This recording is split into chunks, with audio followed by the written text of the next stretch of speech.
Selamat datang di Ecek Bola, channel bola dari benua biru. Sebelum kita melanjutkan ke pembahasan kita hari ini, ada baiknya kalian klik tombol subscribe dan bunyikan loncengnya agar kalian tidak ketinggalan update seputar dunia sepak bola. Kalau sudah, mari kita mulai berita bola yang pertama.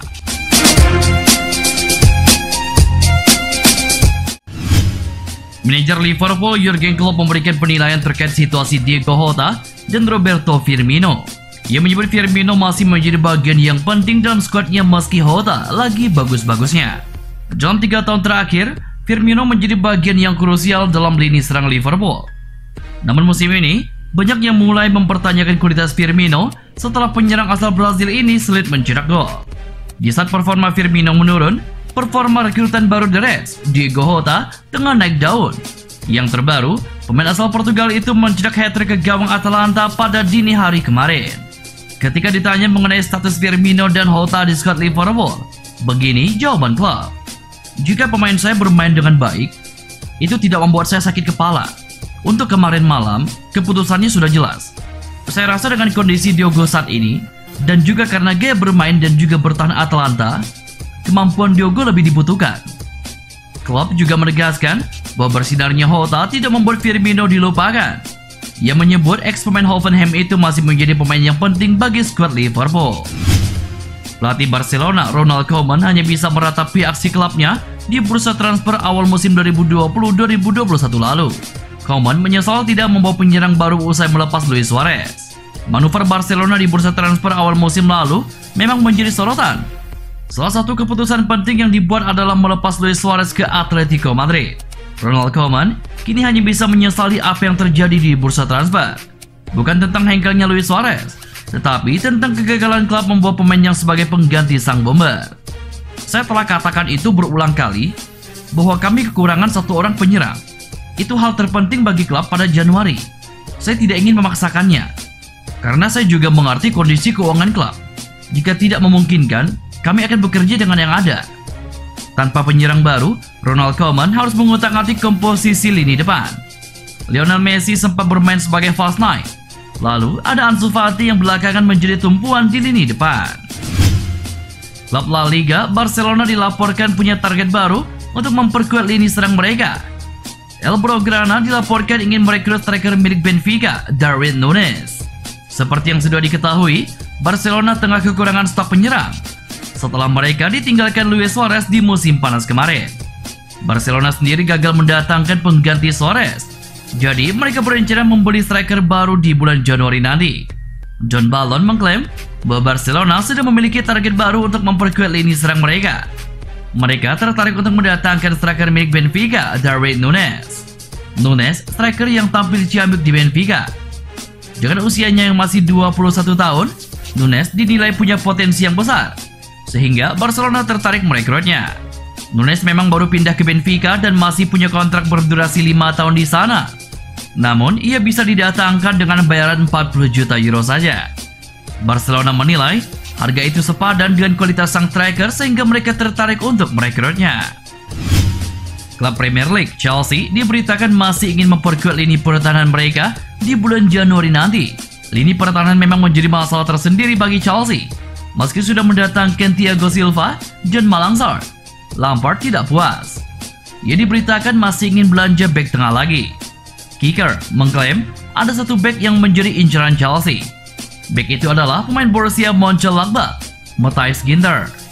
Menurut laporan tersebut, Lampard memang punya misi untuk merombak lini pertahanannya. Ia berencana menjual beberapa bek yang dinilai tidak berkontribusi bagi Chelsea, sehingga ia butuh penggantinya. Disitulah Lampard tertarik merekrut Ginter, karena ia menilai bek timnas Jerman itu punya kemampuan yang tepat untuk memperkuat timnya. Ginter kontraknya akan habis di tahun 2022 mendatang. Alhasil, nilai transfernya sudah tidak terlalu tinggi. The Blues hanya perlu keluar uang sekitar 35 juta euro untuk memboyongnya dari Jerman. Erling Haaland telah menjadi fenomenal dalam 1 tahun terakhir. Setelah tampil bagus di RB Salzburg, dia pindah ke Dortmund dan terus menunjukkan progres yang signifikan. Dortmund membeli Haaland pada Januari 2020 lalu dengan harga hanya 20 juta euro. Kini, Haaland menjadi mesin gol utama Dortmund. Dia telah mencetak 7 gol dari 7 laga di Liga Champions dan Bundesliga. Setelah tampil apik bersama Dortmund, Haaland kini menjadi bidikan banyak klub, mulai dari Manchester United, Juventus, hingga Real Madrid juga menginginkan jasanya. Namun, Christoph Freud menilai Liverpool lah yang menjadi klub masa depan Haaland. Disitulah dia akan berlabuh. Haaland bisa bermain di klub manapun di dunia dengan mentalitas, ambisi, dan kepercayaan dirinya. Haaland bisa membuat jejak besar di sepak bola Eropa dalam 10 tahun ke depan, jelas Christoph Freud. Manchester United menelan kekalahan pertama di Liga Champions musim ini melawan Istanbul Basaksehir di matchday ketiga grup H. Skuad asuhan Ole Gunnar Solskjaer ditekuk 1-2 di Stadion Basaksehir Fatih Terim, Kamis 5 November 2020 dini hari waktu Indonesia Barat. Tuan rumah unggul berkat gol yang dicetak Dembamba di menit ke-13 dan Edin Piska di menit ke-40. MU sempat membalas lewat sundulan Anthony Martial di menit ke-43, namun tak cukup untuk menghindar dari kekalahan. Hasil ini menjadi kemenangan perdana Basaksehir di pentas Liga Champions dan kini mengumpulkan 3 poin. Sementara bagi MU, mereka masih di puncak klasemen dengan 6 poin. Setelah penggemar Manchester United kecewa melihat timnya kalah 0-1 dari Arsenal kemarin, kekalahan ini membuat setan merah makin terpuruk di awal musim ini. Mereka tidak mampu bersaing di papan atas. Manchester United berada di posisi ke-15 dan baru mengumpulkan 7 poin dari 6 laga yang dimainkan di Premier League. Terbaru, kekalahan dari tuan rumah Istanbul Basaksehir dengan skor 2-1 di Basaksehir Fatih Terim juga membuat para penggemar Manchester United di media sosial Twitter marah.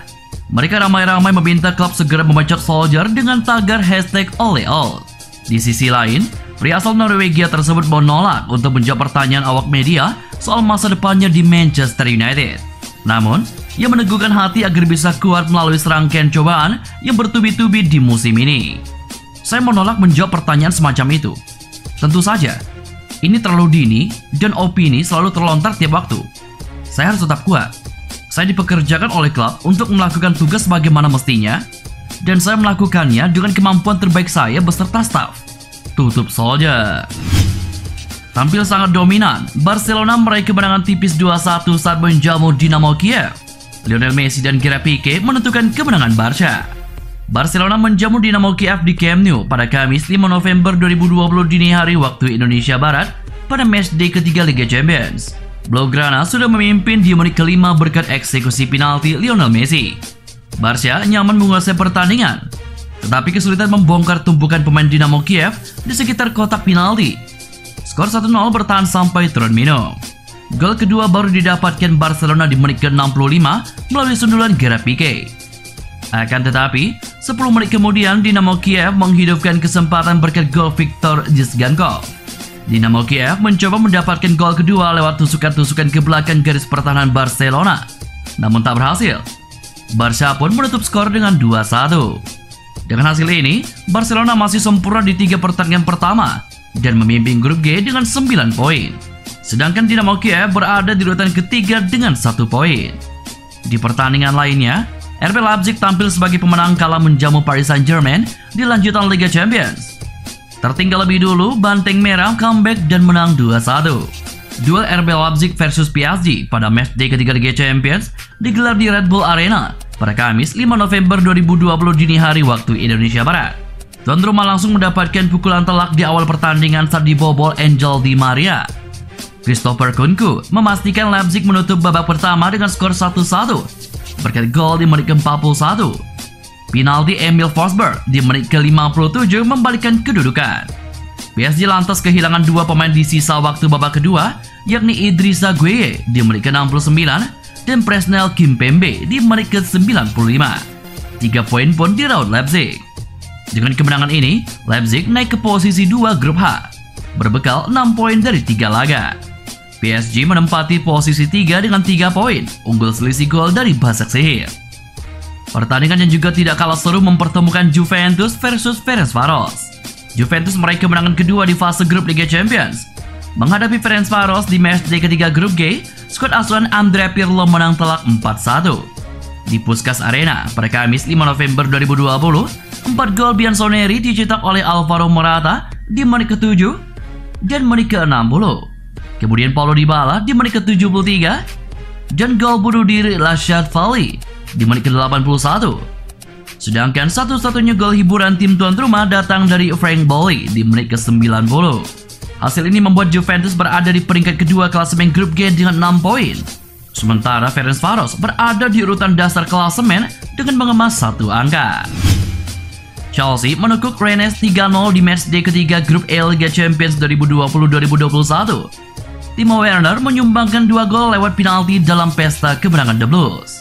Bermain di Stamford Bridge, London pada Kamis 5 November 2020 dini hari waktu Indonesia Barat, Chelsea bisa memimpin 2 gol sejak babak pertama. 2 penalti Werner membuat tuan rumah unggul 2-0 hingga jeda. Di babak kedua, Chelsea menambah gol lewat Tammy Abraham. Kemenangan 3-0 bertahan hingga laga bubar. Kemenangan membuat pasukan Frank Lampard memimpin grup E dengan 7 poin. Sama dengan Sevilla, namun unggul selisih gol lantaran belum kebobolan hingga 3 laga. Adapun di peringkat 3 dan keempat diisi Krasnodar dan Rennes yang sama-sama baru mengumpulkan 1 poin. Rekap pertandingan lainnya, Sevilla menang tipis atas Krasnodar 3-2. Lazio ditahan imbang Zenit 1-1, serta Borussia Dortmund menang telak atas Club Brugge 3-0.